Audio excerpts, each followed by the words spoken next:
Okay, yes, I said there were 30, and there's one I knew that I wanted to put in here and I hadn't. So let's just consider this the bonus round. Okay, bonus round number 31. It's actually a pretty important one. It goes, nothing happened until it's felt. So in the idea that nothing happens until it's felt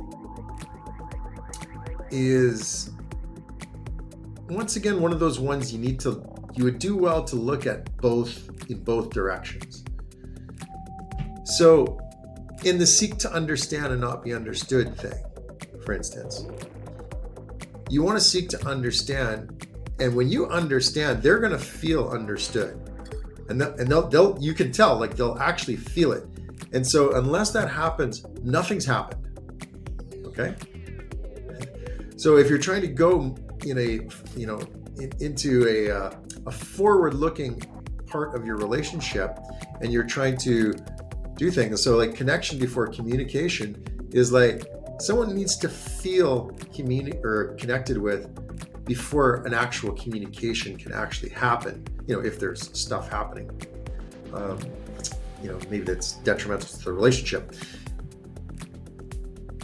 If you can connect first, then the communication can happen. If you don't connect and there's some tension there, it's probably not going to happen.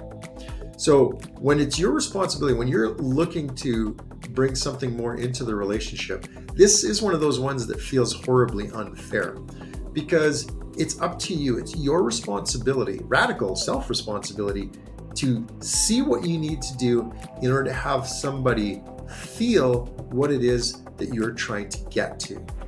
Okay? That's your responsibility. And until then, nothing happened. Yes, you might have gone through the steps of doing something, but unless it's felt, it won't. It's as if it didn't happen.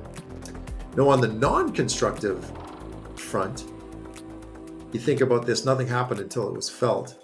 So, but they felt something, so therefore, in their mind, something happened, even if you don't think something happened.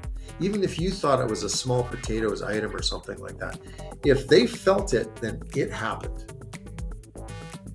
And that's a wise way to approach relationship, because if you do that and you learn how to work with these over time, the crucible of the vessel of your relationship, if you will, really starts being filled up with some wonderful provisions. Okay? Some wonderful provisions. So it's the art and science of having someone feel like you are present enough that you can be communicated with, right? So something can happen. So there can be a new possibility that might actually be available. All right. And that's the kind of stuff that we're doing in the Getting Relationship Right membership, private membership. And it's at gettingrelationshipright.com. Feel free to check it out. And you can even get on a phone call with me and see if it's a good fit for you, and before you make any decisions. Oh, that's pretty cool, isn't it? It's a no risk situation.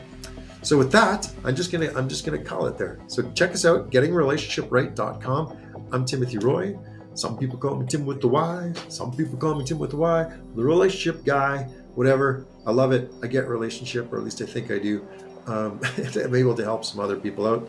There are other ways to do things out there. But hey, if you like what you've heard and you want to explore more, hit me up and let's check it out and see what kind of stuff we can do together. Okay? With that, thanks for listening.